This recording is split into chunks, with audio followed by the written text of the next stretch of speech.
it was evident to me that there was a reluctance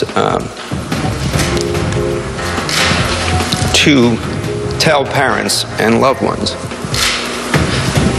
that the person that they were waiting for was not going to return. I made the decision that to have that go on any longer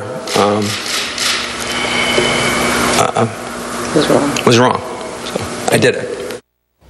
Wow. Well, that was Connecticut Governor Dannel Malloy in the aftermath of the Sandy Hook massacre, recalling his decision to bypass the usual protocols and inform the victims' families of their loss. His leadership during that time of crisis and consoling the people of Connecticut and pushing for stricter gun regulations showed both sensitivity, we think, and obvious conviction. This past Tuesday, Governor Malloy won a hard-fought re-election battle in a rematch against Republican opponent Tom Foley, who he beat narrowly 4 years ago. His victory was one of the few, actually one of the bright spots for Democrats in an election year that clearly favored Republicans. He joins us now in our Spotlight discussion tonight.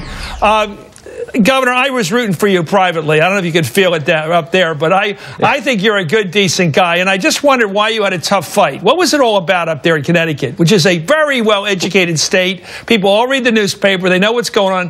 Why was it so close?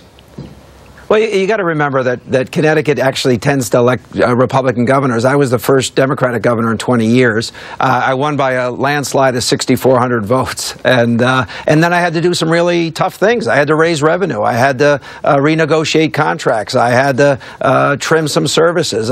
My first year in office was, really hard. And then we had Storm Irene, and then we had another storm, and the economy took another hit because of the two storms back to back.